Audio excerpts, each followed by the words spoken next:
Subscribe کیجیے ہمارے channel کو اور بیل آئیکن کو دبائیے۔ السلام علیکم ورحمۃ اللہ وبرکاتہ۔ نحمدہ و نصلی علی رسول الکریم، اما بعد۔ محترم بھائیو، بزرگ دوستو، آج ہم آپ حضرات کے لیے ایک نیا سبق لے کر کے حاضر ہوئے ہیں، اور اس سبق کا نام ہے دل اندھا کیسے ہوتا ہے۔ بسم اللہ الرحمن الرحیم۔ دل اندھا کیسے ہوتا ہے؟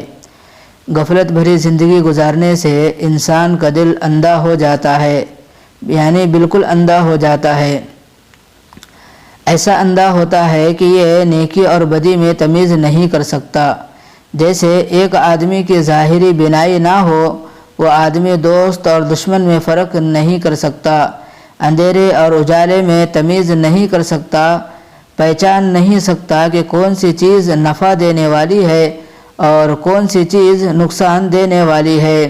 اسی طرح جب دل اندھا ہو جاتا ہے تو انسان بڑے سے بڑا گناہ کر لیتا ہے، مگر اس کے سر پر جوں بھی نہیں رینگتی کہ میں نے کوئی اللہ تعالیٰ کی نافرمانی کی بھی ہے یا نہیں۔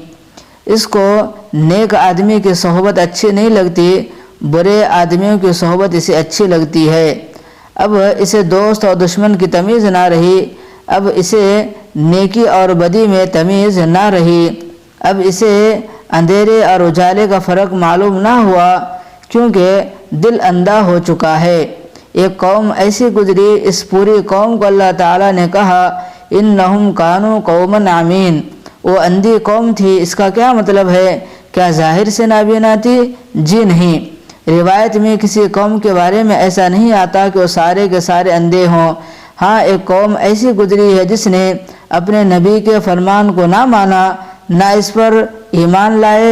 چنانچہ اللہ تعالیٰ فرماتے ہیں انہم کانوا قوما عمین، وہ اندھی قوم تھی، اس نے اپنے نبی کو نہ پہچانا، اپنے خالق و مالک کو نہ پہچانا اور ایمان کو نہ اپنایا، انہیں اندھی قوم کہا گیا۔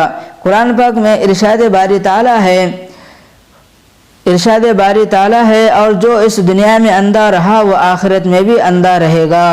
کیا مطلب ہے اس کا؟ جو اس دنیا میں نابینا ہے، اس کو آخرت میں بھی آخرت میں بھی بینائی نہیں ملے گی۔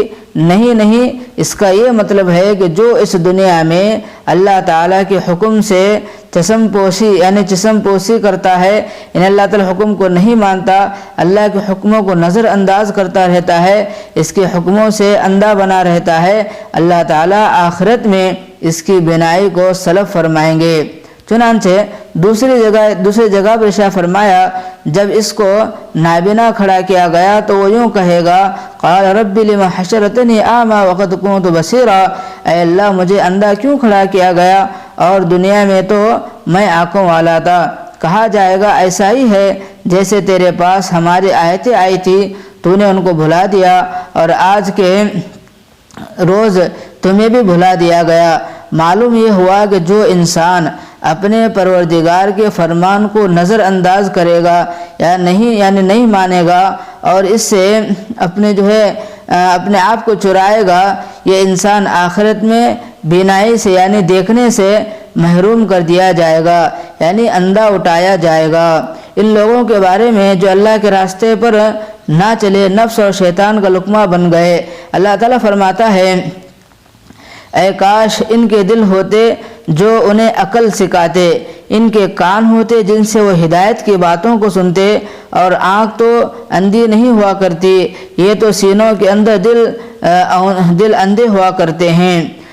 تو اس بات کا جو خلاصہ کلام یہ ہے کہ جب انسان دنیا کے اندر رہتے ہوئے اللہ کے حکموں کو نہیں مانے گا، اللہ کے حکموں سے اپنے آپ کو چرائے گا، یعنی دیکھا اندیکھا کرے گا، تو فرمایا وہ انسان کل قیامت کے دن بغیر آنکھ کے اٹھایا جائے گا، یعنی نابینا بنا کر کے یعنی اندھا بنا کر کے اٹھایا جائے گا۔ تو اس لیے ہمارا کام یہ ہے کہ ہم جو اپنے دل پر محنت کرنے والے بنے، ہم اللہ کے احکامات کو ماننے والے بنے، اللہ کے احکامات کو اپنے زندگی میں لانے والے بنے، اللہ